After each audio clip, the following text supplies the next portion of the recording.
Welcome to the You on the Camino de Santiago podcast, Season 2, helping pilgrims get ready for their first pilgrimage walk on the Camino, with your host, Camino guide and longtime pilgrim, Nancy Reynolds of the Camino Experience.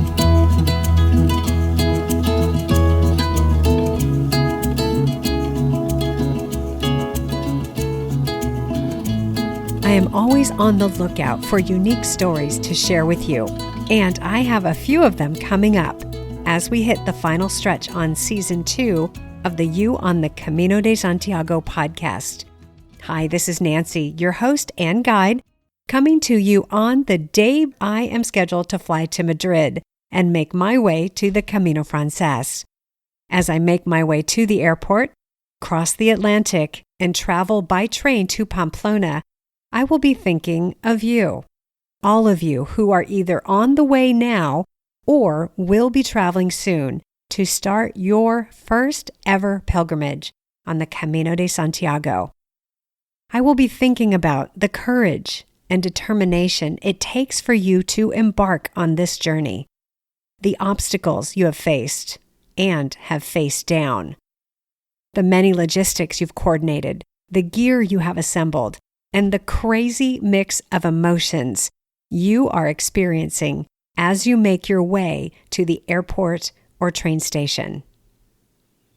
And then I will be imagining you taking your first steps on the trail, full of excitement and anticipation, and perhaps feeling a little anxious about what lies ahead. I'll be imagining you in Saint-Jean-Pied-de-Port, France, or wherever you're starting your walk. I imagine you with your backpack loaded, mountain or trail before you, unsure of what is to come, yet somehow so determined to do this. In your heart, you know you're exactly where you're supposed to be. You've researched, you've prepared, you've planned, you've packed, and you have tackled another of many hurdles. You've gotten yourself to your starting point. Can you see it? Can you imagine yourself there on the trail? I can. I can see you on your way, on your Camino, on your journey. And then you will have your Camino story to tell. In this season of the podcast, I've been able to share with you lots of pilgrim stories of people who, just like you, are getting ready to walk the Camino de Santiago. Have you noticed that every story is unique? We haven't run out of things to talk about, and I doubt we ever will. Today's story comes to us from Boston, Massachusetts, in the U.S., where pilgrim Yana is getting ready for her first pilgrimage. Yana has 2 young boys at home, and she's going to share with us how she is making it work to get away for a few weeks to walk the Caminho Português. Before we meet Yana, let me mention a couple of things. First, if you haven't already grabbed my top 10 Camino tips that don't usually make the top 10 lists, you can do that by following the link in the show notes. That gets you on my email list so you can receive even more helpful tips and information for before and after your Camino walk. Second, if you are on the fence about walking the Camino in September this year, let's talk. It's not too late to pull together your own pilgrimage of a lifetime. You can contact me through my website, thecaminoexperience.com, or through the link in the notes to find out the other ways I help first-time pilgrims get started on the right foot. And finally, a couple of people have let me know that they can't find the show notes in their podcast player app. They are there. It might just take some clicking around, and it might also be easier on a computer than on a smartphone. But if you really can't find them, I want to direct you to my blog, which is on my website. Again, that's thecaminoexperience.com, and look for the menu item called blog. Okay, are we ready to meet Yana? Let's do it. So, hi Yana, welcome.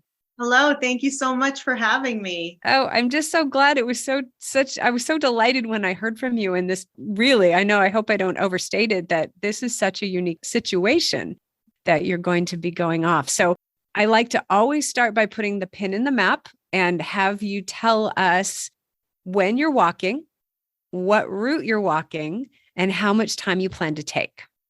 I'll be landing in Lisbon for the Camino Português. I'm leaving everything really loose right now, which is an incredible thing that I'm not particularly used to doing. I'm typically a lot bigger of a planner, but I decided to really open myself to this experience in the deepest way I can by not being a meticulous planner. So flying into Lisbon, taking a train up to Porto, and if the timing works out, I'll be in Porto around 10 o'clock in the morning. And at that point, I'll decide if I'm ready to start walking or want to spend the night there. And I had ordered my credential ahead of time, so it should be arriving in the mail soon. And that will even allow me to make a decision of whether I start from Porto or take a train to Marisanos. That is another starting point that people like to take on the ocean. So if I feel like overwhelmed by not wanting to be in the city, because I've actually been to Porto before and I've walked a section of the Camino with my brother about 4 years ago, that was almost the section of like from Porto to Marisanos. I'm mispronouncing the name. So I feel like I gotten that walk in, and I might want to take it again and I might not. And so, yeah, that's the start of it.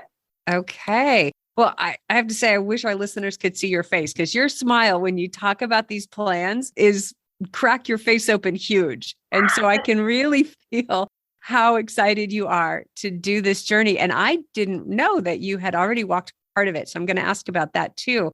But let's clarify a couple things. How much time will you have for your walk once you get going? Let's just say May 16th to... I have a one-way ticket, which is the most exciting thing that I've never done in my life. And I don't have a return date yet. I'm really leaving things quite open. I'm very lucky to be able to do that. At some point, probably mid-June, I'll be back. But yeah, I'll figure that out when it's time. I might have some additional plans to see my favorite band somewhere in Europe. Because they happen to be there in June as well. So that would be amazing if I could line up one more event before I head home. Wow. And now everyone's wondering who your favorite band is. So they're called Gogol Bordello, and I've been following them for about 10 years. And they're actually like a huge inspiration for my life and a lot of the traveling that I've done, because I've gone to different places to see them. I've never gone to Europe though, so that would be a first, and it would be really amazing. Wonderful. Oh my gosh. So this is going to be really, truly a trip of a lifetime, because there's so many different components that are different. Because I remember you told me you have traveled throughout the world and the US, but this has got some really unique components to it. Indeed. Yeah, absolutely. Mm. And I have traveled by myself, but not to this kind of extent, and definitely not with this little bit of, not knowing everything as much as can be known ahead of time. All my other trips have been very planned out. Okay. So what is the allure of having a trip that's not planned out? Well, I think that it opens me in a much deeper way to the unknown, and the more I learn, take in, and just experience about other people's stories and the way that they've navigated the Camino, the more I understand. And also the whole idea of the Camino begins when you decide to take it on. And that has been so true for me in so many ways. There's already been a great number of magical things that have come just by saying yes. And I'm going to believe that is going to keep happening. And I know that there will be challenges, and I know that there will be unexpected things that I can't predict, but I'm just feeling like if I let go and give more surrender to believing in myself, and trusting the universe, and trusting the Camino to hold me, that things will work out as they're meant to. And so, yeah, that's why. Does that feel courageous to you, or does that just feel like that's where I am in life and that's what's next?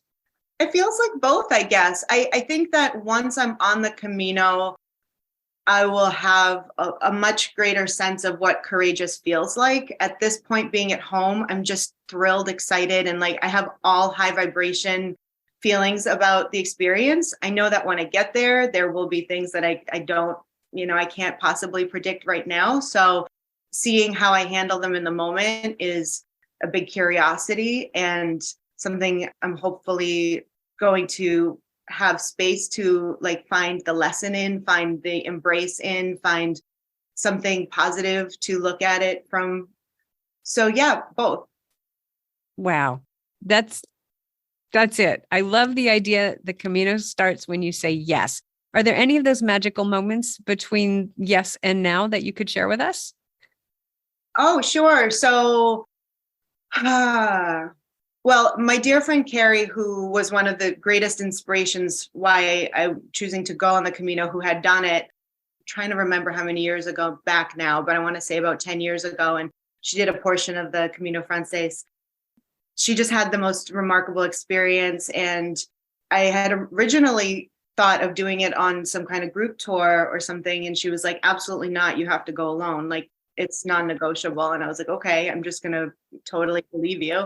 And it wasn't a hard convincing, I was like, okay, like, let's do this. And once I started kind of opening up to people about my plan, it's amazing how much like this new friend that I've made in another band who came to Boston recently. And I was just talking to him, before they went on. And I shared with him that I was doing this. And he was just like, I've done the Camino Frances. And I'm like, whoa. And so he's like, yeah, let's talk. Let's like get deeper about this, and so we did. We had a great conversation that night. We had a follow-up conversation. He gave me a lot of wisdom, a lot of great advice.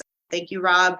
And he was kind of the start to like some of this magic. And then the next day I went to this spiritual center at a town right next to mine that I had never been to before. I sat in circle with about 30 people I'd never met before. And I had invited my family to join me that day, but for different reasons, I just ended up going alone. And it was such a moment of realization that here I sit among 30 strangers and I don't really know anybody. I don't know what's going to happen. And there happened to be a ceremony that night of hape, which is this like tobacco powder that is inhaled through the nose that you have like in a spiritual experience with. And I had never done it before. And many people in the room had, and I was just going to go for it and try it. And so it was this like awakening to there are people in this room that I'm putting my trust in. And I'm also trusting myself to know that I'm safe enough to try something in this space. And it was such a marker of, what's to come. And then when we shared in the circle after the experience, and I expressed that exact sentiment and said that it's the start of my Camino, the man next to me like fell to his knees because he had just come back last week from his third Camino.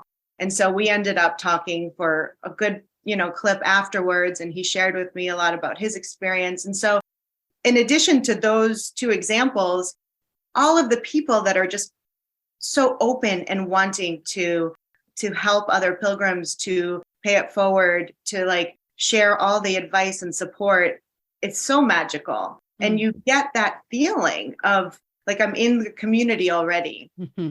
What I love about that is that, so many times when we're talking about getting ready for the Camino, we're talking about how to pack and what kind of boots you need and what backpack should I have and what's the best this and what's the best that. But to recognize the spiritual component of it so early on and to focus on that and to have the people who you're attracting sharing with you about the Camino, having those kinds of conversations means you're on a particular path on the Camino, right? So you might not get your boots right, but your heart and spirit are on the journey. Nice. Yes, absolutely. I love that. I just want to sit with that for a few minutes and just kind of be with the beauty of the deeper experience. And it's something that so many of us can't articulate really well. And so I think what happens is people just want everyone to feel the way that we feel or the way we felt on the Camino when we had those magical moments, because there are many of them. And there are many moments that are not pure and simple, not magical on the Camino. Mm-hmm. Those are the ones that we remember. And those are the ones that we want people to have. And I love that your friend said, no, you have to go alone. And it's so funny.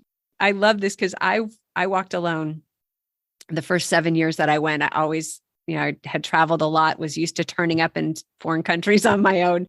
And it was easiest for me to go alone. It was just, that was my wheelhouse. I'll just go alone. And so it wasn't scary. It wasn't intimidating.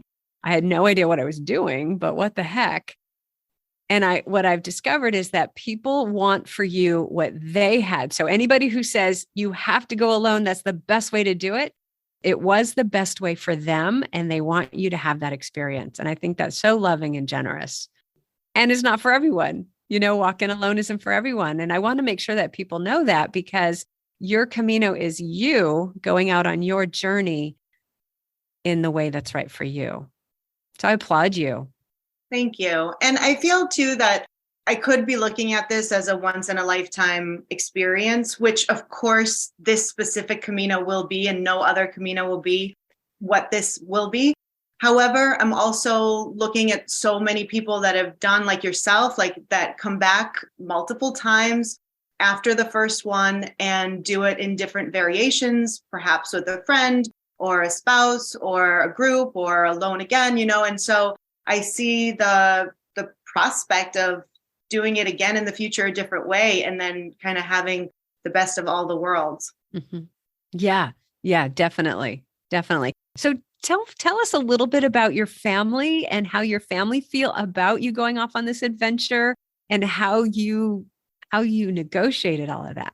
Sure. So I think, my husband and I started off our relationship being quite independent with the way that we have different groups of friends. We have different interests that we fulfill, like even just going out on the night, like in town, or taking trips. Like he's done a lot of backpacking trips through Wildland Trekking, which is a company in the States. And I've gone to Europe a few times now to meet my brother, who lives all over the place because he's in the Foreign Service. So he and I have met like in Porto and London and Amsterdam, and we've taken these trips together. And so I think that the relationship was established in a sense to have independence and autonomy within, our togetherness. But as the years have gone on and as our interests have gotten bigger in terms of wanting to see the world and doing things, we definitely make it a priority to provide space for each other to take whatever opportunity we feel like we're being called to, and support each other in that and encourage each other in that. So this is the biggest one, but there was not resistance of any kind from my husband about it. My kids, they're used to us leaving, like taking turns leaving, not often, but a couple of times a year. And so they're very comfortable with just being home with just one of us.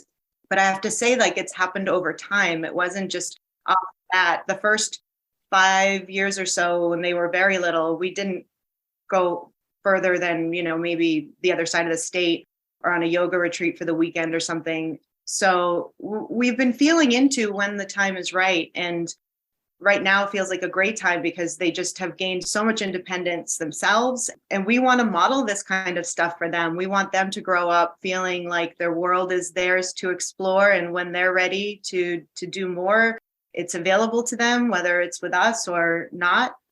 Hopefully, we'll do a lot more traveling together. So I think the moment that has stuck with me the most is when my mom reminded my younger son that I got a one-way ticket, and he didn't understand what that meant. And he kind of paused. And then the next day we were out on a walk and he's like, "Can you tell me more about this one-way ticket thing?" he got a little nervous, but I assured him it was, it was just a matter of a few days. Like I just didn't want a specific day hanging over my head that I had to get on that plane for if I didn't have to. So he's chilled out about it, and they're excited. They're really excited about it. Oh my gosh. I love the idea of what you're modeling for them, what you said about that, and that you're showing them this is a way that it can happen. This is possible. But you also said that you have been building up to it. You've been sort of setting the stage or training them. This is a good possibility. This is a good thing. Because kids learn what we teach them, right? And so you set that example and they have that. So if I were to sit down with them and ask them what they think about this, what do you think they would say? I think they would say that they're excited for my adventure, that they're happy for me, that they hope I stay safe. Yeah, it's a great question. I would love to hear their responses being asked by someone other than, us, how they're feeling about it. But I also think that they're so busy in their own lives and kind of in their ages right now that they haven't quite, like, it hasn't landed for them, perhaps, that it's, what is actually happening. So I think it's just so important to be clear with yourself about what you want and then take whatever steps needed to make that happen. I think I have heard a lot of like, oh, I could never do that, or I don't see how that could ever work. And sometimes it's about the stage you are in your life with your kids and that it's just not the right time. But other times we're holding ourselves back when it's just us that are the reason why it's not happening. It's like if we express ourselves clearly to the people whose support we need, we don't know how they respond yet until we try. And then if they don't respond the way we hope, then don't give up on that and just, try again a year later or, 6 months later or however long it feels until it's time to try again because we only live once. Yeah. Yeah. Oh, those are words of wisdom, Yana. Total words of wisdom. Thank you for that. Absolutely. So have you thought at all about how you'll stay in touch with them while you're gone? Have you thought about maybe how you will involve them in what you're doing? Great question. And I have thought about it, but I don't have the answer yet. I've seen so many different examples of ways to do it. I've seen apps that you can journal on and even geo trackers that can just keep like a little pin on me wherever I am, or, touching base via WhatsApp or whatever. And I don't know yet. I imagine there will be some way that we'll keep in touch. I don't know that it's going to be every day. I don't know that they would need or want that either. And again, like back to my, open experience, I don't know that I'll want to reach out often once I get into, I feel like in the beginning maybe, and then maybe there'll be a stretch of time where I'll just like give a thumbs up or a heart, in a text, but not say a whole lot more. And it'll probably kind of ebb and flow with contact. I understand that from personal experience, just with staying in touch with friends and family, because I always have these great intentions. I'm going to set up a structure and I'm going to call this often and text this often. And then I get into the mode, I get into the Camino rhythm, and there's so much around me and so much beauty and so much interaction and other pilgrims. And I'm like, oh yeah, there's people at home. Yeah. Which could, for some people listening to this, that could be a concern. Oh no, what if I get into that mode and I forget my family at home? Mm-hmm. So I'd be interested to see how you balance that. Yeah, I absolutely know I will not forget my family. It will be in my pocket the whole time. But yeah, it would be interesting too. I look forward to letting you know after. Yeah, I look forward to that for sure. So tell me a bit about the choice of the Portuguese route. And you said you did a little bit with your brother. Why the Portuguese in general? Sure. And when we did it, it was completely unintentional. We saw the yellow arrows by the cathedral and I knew what they meant. My friend Felicia had just done the Camino, I think within months of that, where I had learned what the yellow arrows mean and where I might find them. I had such a feel like goosebumps seeing the arrows. And we ended up walking. I didn't know at the time that we were on the Camino, but now looking at the map and seeing how the trip's going to take me from Porto along the ocean and through the city, I realized that we did walk a chunk of it. So yeah, it's not a matter of, it wasn't intentional, was my point on that. And how I chose Português is, I loved Porto. I loved the feeling in that city. It was so welcoming and friendly and delicious and beautiful. And so going back there feels very comfortable. And also in every travel that I've ever experienced where there's been ocean along a walk, I feel like I could do it forever. And there's always something that's pulling me out of it. It's time to go, or the walk ends, or, whatever, for whatever reason, like I can't walk as long as I want with the ocean on my side. So when I learned about, I knew that 500 miles for the Camino Frances was too much for me at this point, perhaps in the future. And when I learned that there was something along the coast the whole way, it was kind of there was no turning back at that point. That was going to be the one. Oh, that's great. It's so good to dial into what calls to you and what experience would be satisfying to you. Because the Camino, that whole community of pilgrims, exists on all these routes. And so if what you're looking for is the pilgrim community with the shared dinners around the table and people from all different countries and talking different languages, if that's what you're looking for, it's everywhere.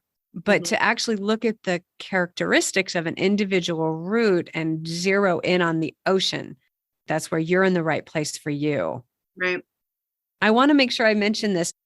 I've always just assumed that people listening know what the yellow arrows are about. So I want to make sure that people know that the yellow arrows are what are used to mark the trail. And so people think, oh, I got to get this map or this app, or I've got to navigate the compass or whatever. But the reality is you can follow the trail markers the entire way on all of these routes. And they're painted on rocks and trees and posts and the ground and buildings. They're painted everywhere. And so you actually can follow the whole route just with those arrows. I think what endears pilgrims to those yellow arrows is that they've been leading us and we've been trusting them. And when you trust something, it becomes very significant and important to you. And so by trusting these arrows, now we see an arrow in our home country and we get all teary-eyed and melodramatic and everything. But yeah, we love the yellow arrows. Okay, I'm imagining you in Porto because Porto is one of my favorite cities in Europe. It is extraordinary. I agree with you. Okay, well, so let's see. Have you come across any challenges or frustrations in getting ready for the Camino? I think one of the things that I'm finding challenging is all the different camps, like different perspectives on some of the things that, for example, which route to take. I mean, I know I'm going to stay along the ocean, or for today, right now in this moment, I feel like that's what I'm going to do. However, I know that the Camino Português also has the option to veer off into the central route.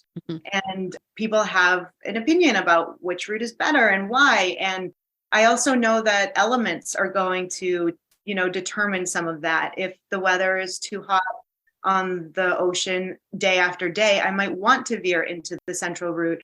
So that's another whole thing about the navigation of like how your Camino is going to go based on other people's experiences, and not to get over influenced, yet keep them in mind just enough. So for example, just before we got on this call, there's an awesome group on Facebook, which is specific to May of the Camino Português 2023. So it's so cool. There's like 400 people and climbing every day. And one of the women responded to somebody else in the group, and he said he was leaving on May 20th. And she said, have you booked all of your places? Because I'm finding them all booked already. And so I'm, going in, not planning to book. And then I read that and I'm like, okay, so, should I change my mind about that? And So I'm asking her, like, are you talking about the central or the coastal? Are you talking about just albergues or also like hostels and Airbnbs? More information. So sometimes more is less and sometimes less is more. And just navigating through all the information has been overwhelming. But it's also so great to have, and things that I haven't considered over and over again have just been brought up to consider and to be able to just think about before heading out. So that's been very helpful. I tend to be a person that lives a little bit in the future. And so I already kind of have a sensation around when it's over. I try to maintain a sense of being in the middle and being grounded and all that. But I do love highs. And like I go for sometimes those experiences that provide a really high. And this is going to be one of those. And so coming back off of it, I'm like already projecting into the future about how that will feel. And I'm just trying to calm myself down from that, and just ride it as each day happens and unfolds. What are you projecting that you will feel when you're done? Because that's actually one of my questions. Imagine you're in Santiago and you have finished this and you're standing there at the cathedral. What's going on with you? Yeah. So I think historically, and I think it's based on the choices I make for the places I go, but I very rarely want to leave anywhere. So I had that feeling in Greece more than probably anywhere in the world. I was just really like sad to tears about leaving and just not being ready to. So that feeling of, yes, there were lots of challenges. Yes, I overcame all this stuff and like, I'm not done. And that feeling of I'm not done and it's time to go is probably what I'm projecting the most. And then, from those high experiences, coming home and bringing it back and how to integrate and how to provide space for that integration to affect my life at home in a positive way that will ripple out through myself, through my family, into the community. What will I have learned on my Camino experience that I can bring home and be more of a person of service in some way, in ways that I don't even know what they are yet, so that's not a negative thing, but it's just something that I think about for the future. Like, so staying in the moment is a challenge for me. And that's one of the things the Camino can teach you. Yeah, that's one of those things. And I think the challenge of integrating the Camino back into your life is one that many pilgrims face because we find ourselves, we find that best version of ourselves. And then we wonder, do I have to be on the Camino to know that person or to experience that person? And I'm going to suggest no. I'm going to suggest that the you that reaches Santiago, that is all this, whatever has happened, is someone you can take back home to your family and your community. Thank you. Yeah. I just like every experience that is drastically different than something that is your day-to-day life. There is a piece of it that will always stay with you and affect your life moving forward. I'm so open to the idea of changing every day. Like I'm never the same person twice. And I just imagine that the Camino will exponentially provide that in ways that feel grander and bigger than, something else I've done. But it's all going to be magic and it's going to be amazing. And just to segue for a moment into some of the less sunshine kind of experiences that people have had, I really appreciate seeing those and learning those experiences too. And I've read just in the recent days about some pretty intense stuff that people have dealt with out there. And I'm glad to know those things. It doesn't scare me. It makes me feel more aware and informed and putting myself in those shoes for a moment. What if that happens to me, kind of thing? And so that's really helpful.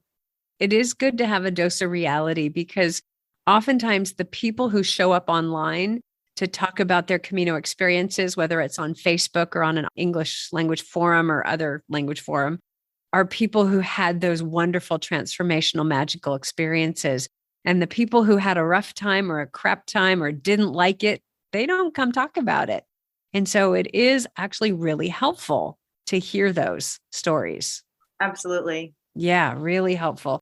And I was thinking about what you said about being sad, because I've experienced that as well, where I get to the end of a trip and there is I'm not done, I want more. And what I realize is that sadness, I've learned to welcome it because it's an indicator to me that I did it well, that I did the trip well, that I'm sad that it's over. To me, that means I grabbed it by the horns, or whatever metaphor you want to use. I was really engaged in it. And sadness is then an appropriate response to having it end. Yeah. I often use the Dr. Seuss quote with my kids: don't be sad that it's over, be glad that it happened. That is exactly it. But adding to that, it's okay to be sad that it's over too. That's right. And that's part of it. And if you didn't have the experience, there would be nothing to be sad about. So yep, that is exactly it. Very well said. I love it. Yeah. And, thinking about, have you heard the saying, wherever you go, there you are? Sure. Yeah. And so what you've been describing and the attitude with which you're going into it, you're going to take that with you, that all of those beliefs and all those strengths and all those thoughts about who you are and what it will be are going with you. And that's who will show up on the Camino. And the flip side is true. If somebody goes into it with, I'm terrified and everything's going to go wrong, that belief system will go with you and unfortunately attract more of that. So it's so important to go in with a mindset that says, this is my journey and I'm going to make it what I want. I'm going to have it be what I want. Absolutely. Yeah. So you're going in strong. Yeah. And I remember reading a proverb at one point that said, fear it and it will happen. And in my experience, it's kind of the opposite. It's like whatever you fear specifically is very less likely to happen. I just remembering a trip that I took at Yellowstone. It was like a 6-night backpacking trip with llamas. And I got a phone call from the guide because I put down on the form that I'm afraid of heights and snakes. And so he called me to say that because of the weather and all the rain, some of the logs have been washed away or, swept out into the river. And there's just these makeshift logs that are now, anyway, the point is that the river crossings were going to be a little more exciting, if you will, than they would have been before the storms or the rain. And I was so scared about that. He's like, are you going to be okay with that? I'm like, well, I think I'll be fine. It's just going to take a little longer. I'm just going to ask for more patience from the guides. It might take me a little while to do it because I tend to freeze when I'm scared like that. But when I got there, we crossed 14 rivers. None of them were an issue, and all of the fear that I put into that, the energy that I put into that fear was completely wasted. That wasn't an issue at all. It was a bunch of other things that I didn't expect. So I'm really trying to remind myself of that now, that whatever specific little things I might be, anxious about are unlikely going to be the thing that I need to worry about. Well, and that's a great example of looking at how you've handled something in the past and knowing that you can handle stuff, knowing that you can ask the right questions, speak up for yourself for when you do have a fear, and look at it in advance and just know I can handle this because you have handled this. I have said it before, being human takes courage. And so if you are human, if you're alive and living this life, you've got the courage it takes to walk the Camino. And if you have if you're a parent, you have dealt with things that have empowered you and taught you how to deal with the unpredictable and how to deal with things that come up that are completely new, that you have no experience in, and deal with it on the fly. Mm-hmm. Yeah, you are equipped for handling or getting the most out of the Camino. No question. Thank you for saying that. Yeah. Yeah. Well, is there anything else you want to share with us about what's coming up and what you're doing and what's on your mind about it? I'm just really enjoying my walks that are starting, I'm starting to add mileage. I walk every day anyway, but I've never walked like 3 consecutive days on pavement or boardwalk. Like I've definitely hiked 10 miles for like 6 or 7 days in a row, but this is going to be very different. And it's just an interesting thing to consider that nothing in my life to date has prepared me for this exact experience, yet everything in my life to date has prepared me for this experience, you know? Perfect. We could just stop there because that is it. Fabulous. And I would also like to say to you, Nancy, that I'm really grateful to your work with this podcast. And I'm so thankful to the interviews that you've done so far. They've taught me so much already. I've taken notes. I've been given tips and advice from you, from the other pilgrims that you've interviewed. And most recently, I think it was your episode with Andrea and Jason. Thank you. They were amazing. And I just recommend for everyone to listen to that one. And there was a specific piece, I even remembered, it was like around minute 15 in the interview, where Andrea was like, she touched into the reason, her why, you know, and she talked about getting, with age comes the whole idea of being more open to embracing things as they come, opposed to fighting and forcing them and trying to control them. And then she went on to say, like, she listed all these things, like, will there be bed bugs or no bed bugs? Will there be like, you know, will it be too hot, too cold? Will there be too much rain? You know, like, will I want to talk to people? Or yeah, all these different factors that are all these unknowns. And it's so exciting to not know and to be open to whatever happens. Yeah, I'm just really looking forward to all of it. Excellent. And I'm going to put the link to that episode in the show notes for this episode, so people are sure to find it. So that leads me to, do you have any questions for me? I was thinking about this question of what questions I would ask you. And I've had so many of my questions answered in the forums and so many things that I continue to just sit with. But I guess one question is, so for someone like me that's kind of going in it without, you know, a specific, like I'm walking this number of kilometers by this day and staying in this albergue, and then just hearing like, you know, they're all filling up or whatnot. If that was you with your experience at this point, how would you navigate that? Yeah. So what I would do is I would have a reservation for my first 2 or 3 nights, just to kind of put a place mark on the calendar and have something, just until I knew how busy it really is.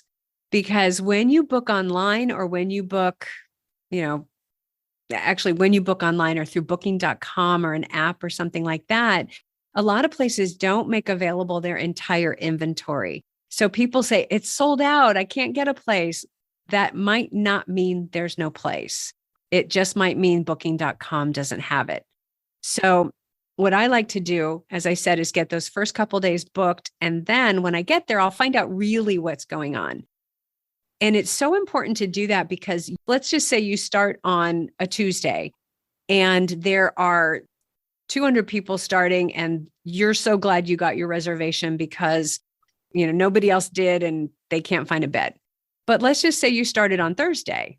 There might be 30 people starting on Thursday, and then there are plenty of beds. So even within a busy season, there's no way to know until you're actually feet on the ground how busy it is. So if you have those first couple days booked, then you get into the rhythm and you go, all right, I got to book. I can see it. I'm going to have to book 2 days ahead or 3 days ahead or 1 day ahead. You might get there and go, well, this is no problem. I'm not booking. But you truly won't know until you get there. Okay. That's reassuring. That's realistic. And it feels good to hear that you don't know until you're there. Yeah. That's good. Yeah. I'm just looking over notes just to see if there was something. Oh, I did want to mention one thing that I find important. So a lot of the podcasts, a lot of the conversations, and just the rhythm of the Camino in general talks about the way you're going to eat. And eating for me is a big deal, because I love fish, which is awesome, but I eat like a ton of vegetables every day and lots of fruit. And a lot of pictures that people are taking of food has lots of bread and the nata de pastel, or I don't know if I'm pronouncing it right, but the Portuguese sweet treat that everyone loves. I love too, but I don't want to have it every day. I'm curious about that. Like, will I just let go and say, whatever, we'll deal with it later? Or will I really like take those extra steps to find the healthier food options and not? And I just wanted to mention that there are, and you have said this in the past, but there are Facebook groups for vegan and vegetarians out there, which is really reassuring and an awesome resource. And then the other thing that people talk a lot about is the drinking that happens on the Camino, the wine at the end of the day, the specific even names that I've like picked up and taken notes on, like people's favorite drinks to have. And I think too, like there are a lot of people that probably take the journey to deal with alcohol dependency or recovery. And I just wanted to mention that I did also find a person, and he is called Mr. Therapod. And he leads Camino tours for people in recovery. And he also has a podcast, which is Mr. Therapod. And that does exist out there. So I think I'm going to have an interesting time navigating that, because I enjoy drinking wine and I don't want to like drink every day, but I also want to feel part of the community and like all of that. But I want to honor and just name that that must be a really big challenge for people that are battling with recovery and dealing with trying to do the Camino sober. So it probably could be a challenge. Yeah, because it's so ever present. And what's interesting though, is the attitude toward alcohol in Spain is different from what I grew up with and what I've seen in the US, in the areas that I've been. There's no stigma around alcohol. There's no stigma around having a glass of wine with lunch, with dinner. There's nothing. And so sometimes what happens is, I've seen it with Americans. We go over and we're like, whoa, look at all this alcohol. And it's so inexpensive. A glass of their finest wine will be €2, which is about $2.25. I like brandy. And so I get into this terrible habit of having a brandy every afternoon. And I'm not kidding. I haven't paid more than €3 for a glass of brandy. And what they do in Spain a lot on the Camino is they'll set the glass down, they'll start pouring. And I have to stop them. Please stop. That's more than I need. And then it's €2-3. So there's sort of a culture thing that alcohol's like, it's no big deal. You drink or you don't, we don't care.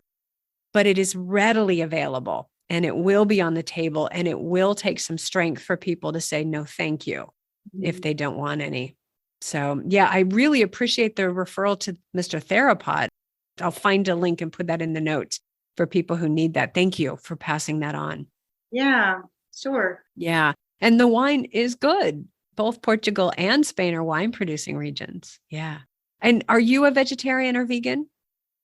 I'm almost like a vegan pescatarian. I know it's just that I don't eat a lot of dairy, like very rarely, but I do eat fish, but I'm mostly plant-based with the exception of fish. So I think it'll be challenging, but doable.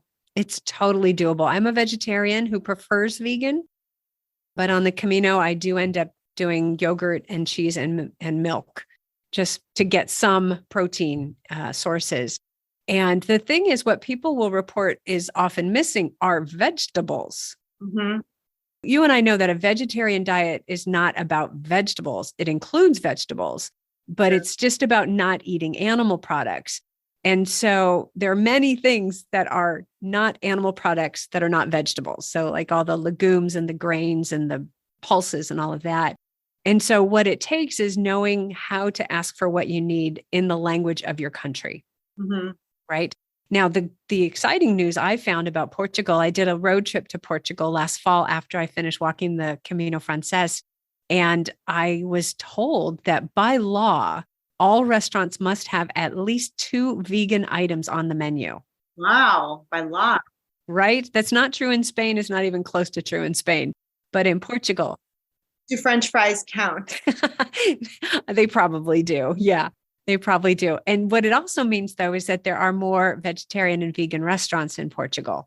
And so I was absolutely delighted to discover that. Nice. And have you done the Camino Português? I haven't. On my road trip, I drove along a good part of it. I wanted to just see the area. And I spent 4 nights in Caminho, which is, I think it's on the coastal variant. Is Camino, isn't that like pretty much where Portugal, the border of Spain and Portugal meet? It is. It's at the mouth of the river. And I can't think of the name of the river offhand.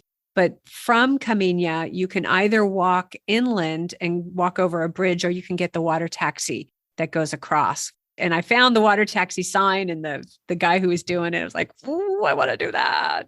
Nice. Yeah. So one day I will. When I lead groups, I lead them on the Francés. So most of my time is spent there. Incredible. I'm so blown away by the way the Camino is like swooped in your life and what it's created for you. It's fascinating. Thank you. Thank you. And I've got a few things in the works, some other things to help pilgrims get started. Yeah. Wonderful. Thank you. Thank you. Thank you. Yeah. It's my pleasure. It's my pleasure. Any other questions before we wrap up? I don't know. Is there anything from our time that you feel you would like to share with me or say to me before I depart in 56 days?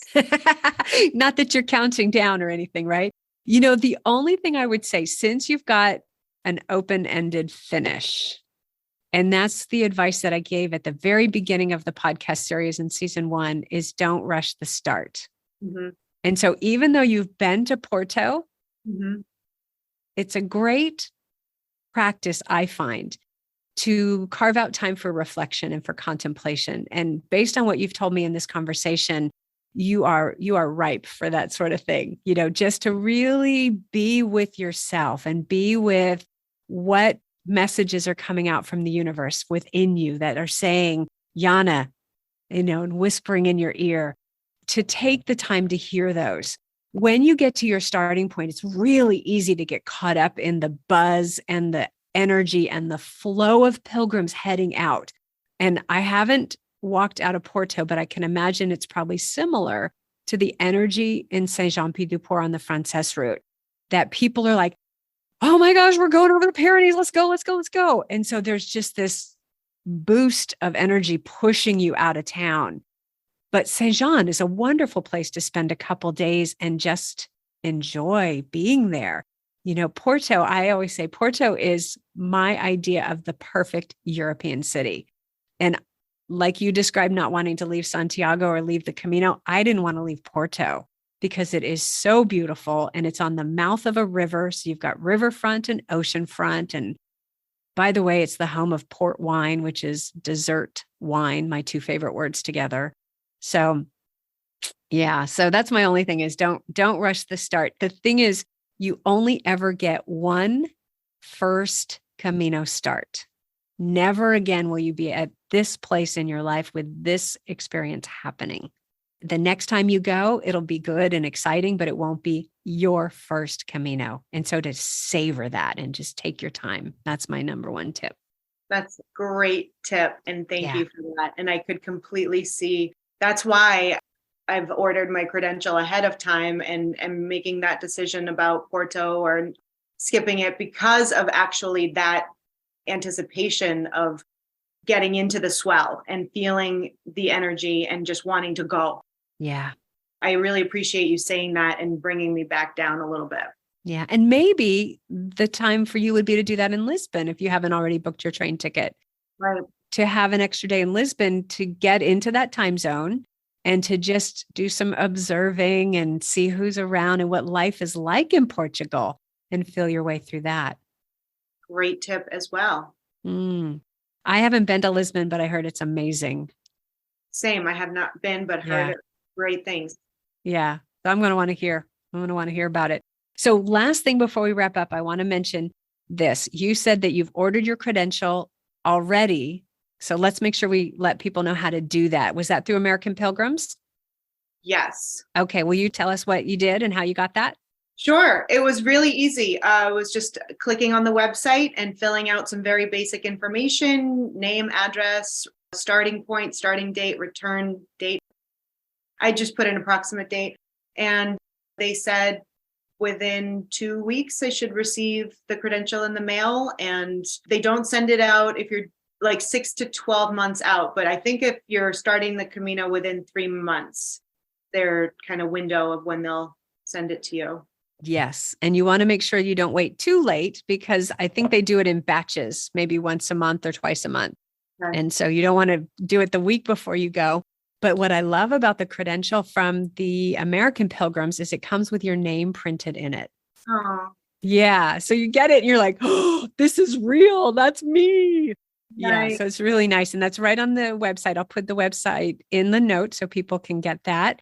And then I'll also give you my top tip, which might have been in one of the episodes from season 1, which is as soon as you get your credential, to write your contact information in it, your email address and your phone number. And there's no place for it. So you just have to find some white space to write it, so that in the event that you forget it or you drop it, the person who finds it can get it back to you, because that credential becomes treasured with that history of your walk played out in the stamps that you get along the way. Brilliant. Thank you for that. Absolutely. That's a great tip. This has been really fun for me. I hope this has been good for you as well. Very much. Yeah, I just love hearing your perspective, because your perspective is unique in so many ways. And with every interview that I do, I hear different perspectives and different stories, and they're all just so beautiful to me. So thank you so much for taking the time to chat with me. And I wish you a beautiful journey. Thank you so much, Nancy. Thanks for everything. And I can't wait to touch base upon return and fill you in. I look forward to that. All right. Thank you.